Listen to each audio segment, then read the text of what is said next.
अस्सलाम वालेकुम, welcome to another vlog in Hussain's kitchen. आज इसमें बन रही है क्विक आला सी मटन कढ़ाई, जिसके लिए मैंने लिया है 1 kg मटन और हाफ kg टमाटो, उसके साथ ग्रीन चिलीज, अदरक और ये हमारे मसाले जिनमें नमक, हल्दी, लाल मिर्च और सूखा धनिया। बाकी इंग्रेडिएंट जो सीक्रेट है वो हम आपको बाद में बताएंगे। फॉर नाउ मैंने ऑयल गर्म कर लिया है और इसमें मैं मटन को डालूंगी। 1 kg मटन मैंने ऑयल में ऐड कर दिया और इसको मैंने फ्राई करना है। थोड़ा सा हम इसको गोल्डन करेंगे ताकि ये डिफरेंट भुनी हुई कढ़ाई है, तो इसलिए हमने पहले मटन को घी में डाल के रोस्ट कर लिया। ठीक है, ये फ्राई हो रहा है,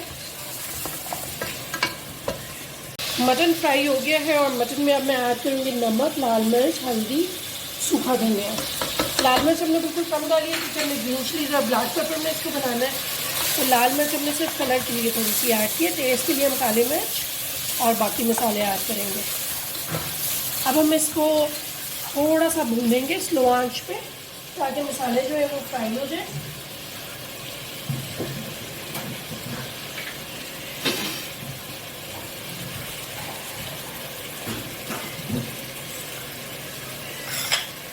थोड़ा सा मसाला फ्राई होने के बाद जैसा कि आप देख रहे हैं इसमें उसका कलर और एसेंस दोनों चीज़ें आ गई हैं। अब मैं इसमें पानी डालूंगी,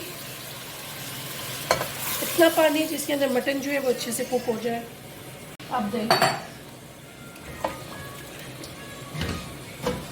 मटन में पानी हमने ऐड कर दिया और प्रेशर कुकर को हम बंद कर देंगे क्योंकि हमने क्विकली बनानी है। इसके बाद हम टमाटर जो है उनको काट लेंगे, हरी मिर्च और अदरक जो है वो हम बाद में इसको ऐड करेंगे। मटन जो है ऑलमोस्ट गल गया और अब हम इसमें टमाटर ऐड कर देंगे। आधा किलो टमाटर हमने ऐड कर दिए और अदरक पीस के इसमें हमने थोड़ा सा पानी और ऐड कर लिया और इसको हम इसमें डाल देंगे। अब हम टमाटर पकने तक इसको वापस बंद कर देंगे। मटन का पानी जो है वो बिल्कुल ड्राई हो चुका है और टमाटर इसमें मिक्स हो चुके हैं। अब मैंने इसमें 2 हरी मिर्च, काली मिर्च और ज़ीरा स्पेशल इंग्रेडिएंट ऐड कर दिया है और अब हम इसको बिल्कुल ड्राई करके भून लेंगे। कढ़ाई हमारी जो है ऑलमोस्ट रेडी हो गई है क्योंकि हमने हरी मिर्च और बाकी मसाला ऐड करने के बाद हमने इसको फाइन भून लिया। अब बस हमने इसको गार्निश करना है ग्रीन अनियन से, फ्रेश कोरिएंडर हम ऐड कर देंगे। धनिया डालने के बाद हम इसको बहुत ज़्यादा मिक्स नहीं करेंगे।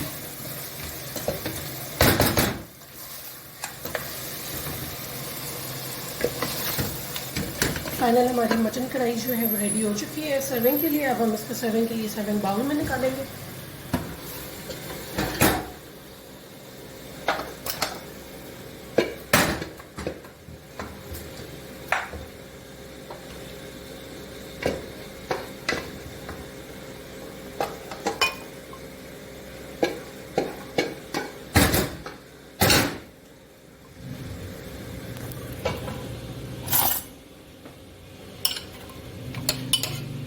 मटन कढ़ाई सर्विंग के लिए रेडी है। आप इसको नान या रोटी जिसके साथ चाहे खा सकते हैं। रेसिपी अगर आपको पसंद आई हो तो कमेंट में लाजमी हमें बताइएगा। मिलते हैं इंशाल्लाह अगले व्लॉग में। Thank you.